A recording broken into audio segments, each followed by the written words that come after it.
राधे। श्रीमद् भगवद गीता में 18 अध्याय हैं, जिसमें हम दूसरे और तीसरे अध्याय में क्या बताया गया है और उसका क्या महत्व है इसका वर्णन करते हैं।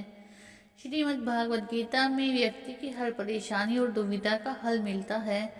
श्रीमद् भागवत गीता का ज्ञान सुनने के बाद अर्जुन अपनी परेशानी से निकल पाए थे। इसी तरह गीता पढ़ने से व्यक्ति अपनी हर दुविधा से छुटकारा पा लेता है। श्रीमद् भगवद गीता में भगवान श्री कृष्ण ने अर्जुन को जो उपदेश दिए थे, इन उपदेशों की मदद से भगवान श्री कृष्ण अर्जुन को इस संसार का सत्य बताते हैं। श्रीमद् भगवद गीता अर्जुन और उनके साथी भगवान श्री कृष्ण के बीच का संवाद है।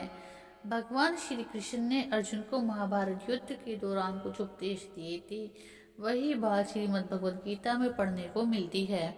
हिंदू धर्म में श्रीमद् भगवद गीता का विशेष महत्व है। हिंदू धर्म में सभी धर्मों में भगवद गीता को विशेष महत्व दिया गया है।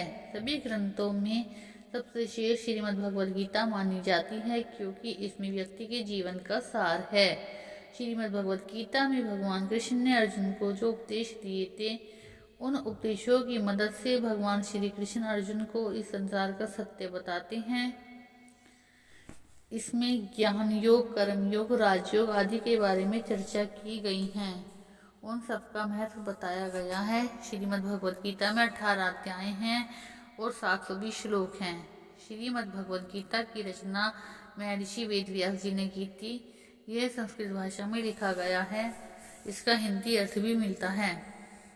श्रीमद् भगवद गीता के दूसरे व तीसरे अध्याय में विशेष बातें बताई गई हैं।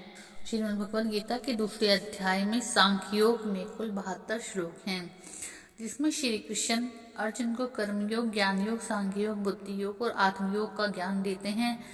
इस अध्याय के वास्तव में पूरी गीता जी का सारांश है। इसे बहुत महत्वपूर्ण माना गया है। दूसरे अध्याय का अर्थ श्री भगवान बोले, हे अर्जुन, इस विषम अवसर पर तुम्हें ये कायरता कहाँ से प्राप्त हुई है, जिनका ना तो श्रेष्ठ पुरुषों द्वारा सेवन किया जाता है और ना ही स्वर्ग को देने वाली है और ना ही कीर्ति देने वाली है। गीता जी का तीसरे अध्याय का नाम है कर्मयोग। इसमें 43 श्लोक हैं। श्री कृष्ण इसमें अर्जुन को समझाते हैं कि परिणाम की चिंता किए बिना हमें हमारा कर्म करते रहना चाहिए। श्री भगवान बोले, हे निष्पाप, इस लोक में 2 प्रकार की निष्ठा मेरे द्वारा पहले कही गई है।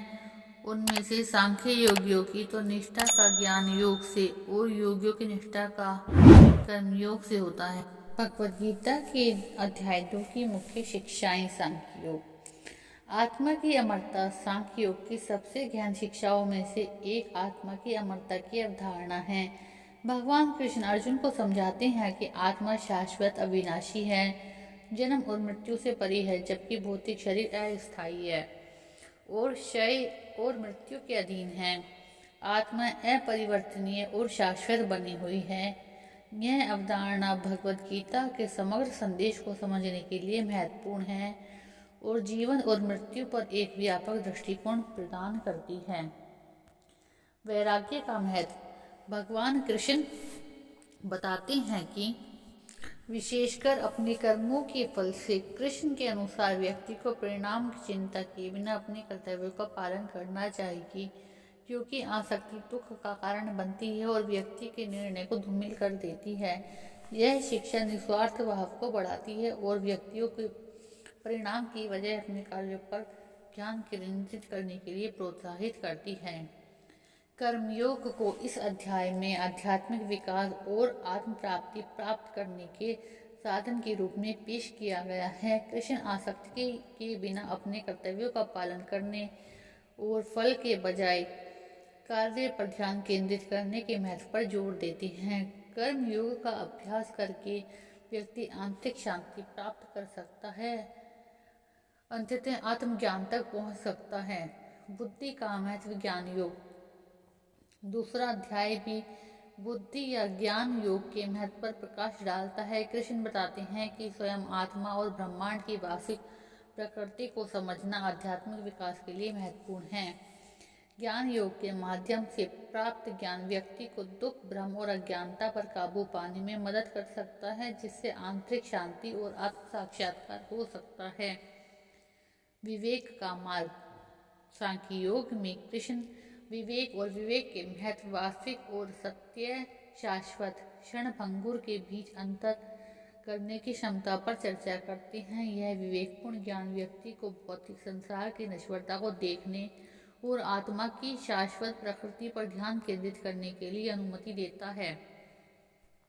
इन शिक्षाओं को समझने और लागू करने से हम उद्देश्य की अधिक गहन भावना विकसित कर सकते हैं, अधिक लचीलापन विकसित कर सकते हैं और अंततः आत्मिक शांति और आत्म साक्षात्कार प्राप्त कर सकते हैं।